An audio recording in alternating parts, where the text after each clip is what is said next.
Welcome students. This is the continuation of optics chapter. In the previous class we have learnt about structure and working of the human eye. So now we are going to learn about the defects in eye and the construction and working of microscope.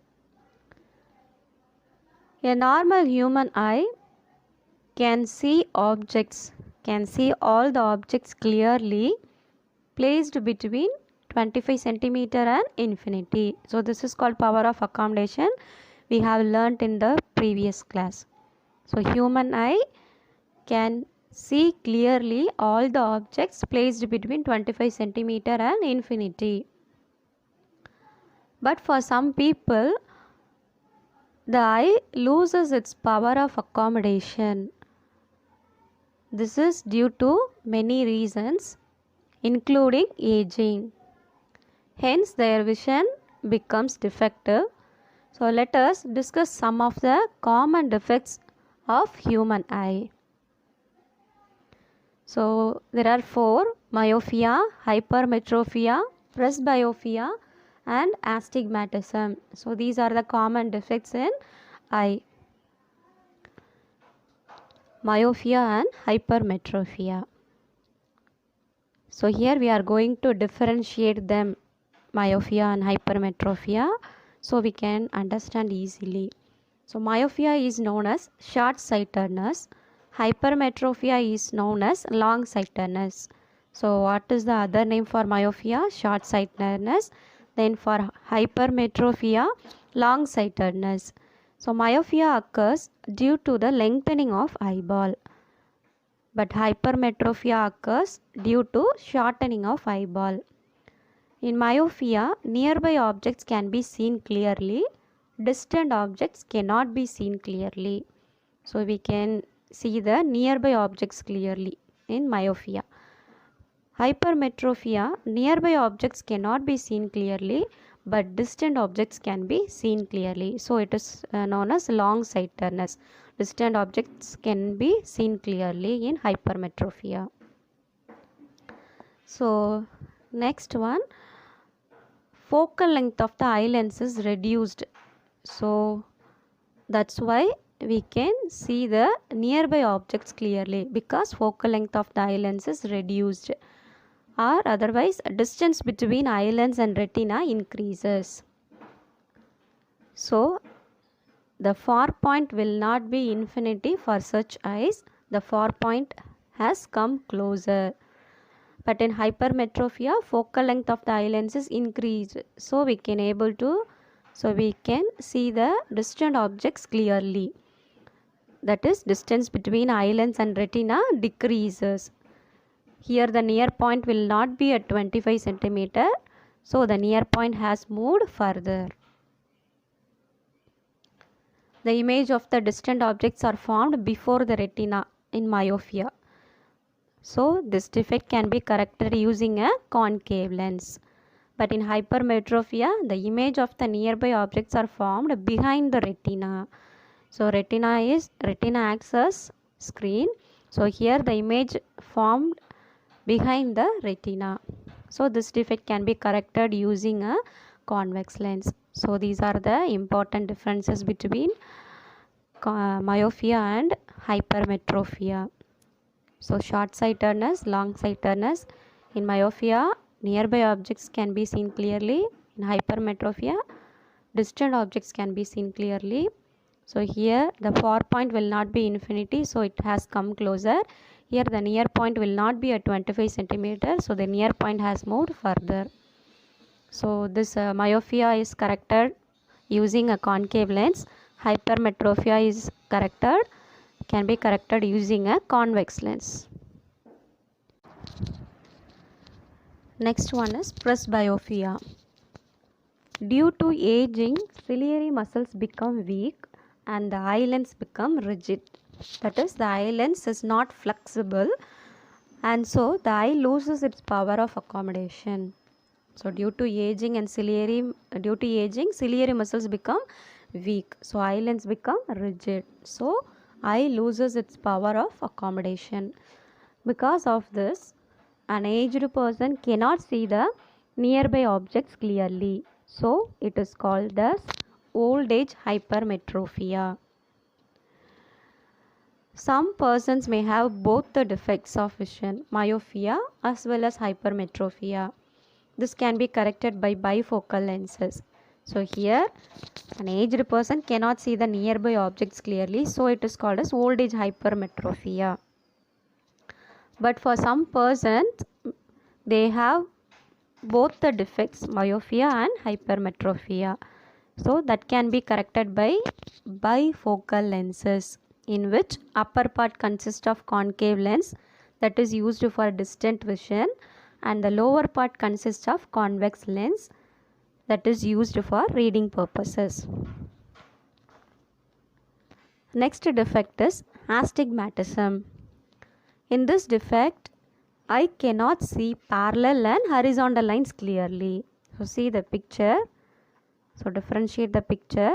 So in this defect, I cannot see parallel and horizontal lines clearly. So it may be inherited or acquired.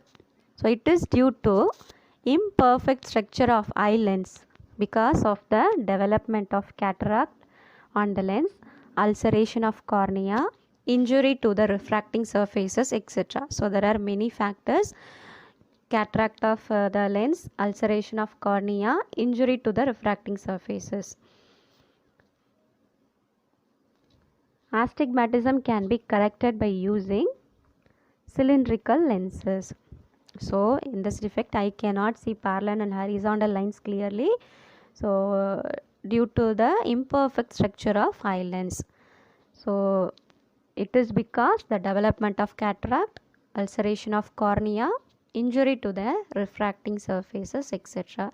Then this defect is corrected by cylindrical lenses. Simple microscope. It is an optical instrument which helps us to see tiny objects, that is very small objects. So with the help of this instrument, we can see the tiny objects. It is classified into two types, that is simple microscope and compound microscope. So first we are going to learn about the simple microscope. So simple microscope has a convex lens of short focal length. So this is a convex lens. It has short focal length. It is held near the eye to get enlarged image of small objects. So this is placed near the eye. So we can get the enlarged image of the object. So we can get the enlarged image of, so AB is the object here. So we can get the enlarged image of the object A dash B dash. So let us see how it is working. So let an object AB is placed at a point within the principal focus. See the picture. So here this AB is placed, AB is object. So it is placed within the principal focus. So principal focus is F1. So within the principal focus, here the object is placed. The observer's eye is placed just behind the lens. So see here the observer eye is placed just behind the lens. An erect, virtual and enlarged image A dash B dash. So we get erect, enlarged image A dash and B dash. So the image formed is in the same side of the object and the distance equal to the least distance of distinct vision. That is, for normal human eye, D is equal to 25 centimeter. So see here the image what we get here is same side of the object. So next we are going to learn the uses of simple microscope. Simple microscopes are used by watch repairers and jewelers. Then to read small letters clearly, to observe parts of flowers, insects, etc. To observe fingerprints in the field of forensic science. So next we are going to learn about compound microscope. Compound microscope is also used to see the tiny objects. It has better magnification power than simple microscope. So compared to simple microscope, it has better magnification. Magnification power of microscopes can be increased by decreasing the focal length of the lens. So by decreasing the focal length of the lens, magnification power of microscope can be increased. So next we are going to learn about the construction. So a compound microscope consists of two convex lenses. See the picture. So it has two convex lenses.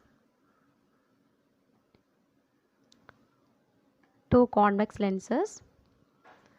The lens with the shorter focal length is placed near the object and is called as objective lens or objective piece. So here the lens which has shorter focal length is placed near the object. So see, the object is here. So the lens which has the shorter focal length placed near the object. So it is called as objective lens or objective piece. Next, the lens with the larger focal length and larger aperture placed near the observer's eye is called the eye lens or eyepiece.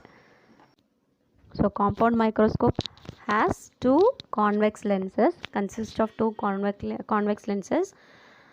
The lens which has shorter focal length is placed near the object. The lens which has larger focal length is placed near the observer eyes. So this lens is known as objective lens or objective piece. This lens is known as eye lens or eyepiece. So now let us learn the working of the compound microscope. The object AB is placed at a distance slightly greater than the focal length of the objective lens. So this object AB is placed at a distance that is greater than the focal length of the lens. A real inverted and magnified image is formed at the other side of the objective lens. So see the other side of the objective lens, A dash B dash. So this is the image of the object AB. So it is formed the other side of the objective lens. This image behaves as the object for the eye lens. So this A dash B dash is the image of the object AB. Now this image behaves as the object for the eye lens. The position of the eye lens is adjusted in such way that the image A dash B dash falls within the principal focus of the eyepiece. So here the eye lens is adjusted, that is A dash B dash falls within the principal focus of this lens. So this eyepiece forms a virtual enlarged and erect image A double dash B double dash on the same side of the object. So A dash B dash is it behaves as the object for this eye lens. So A double dash B double dash. So this image we get on the same side of the object. So that is virtual, enlarged and erect image.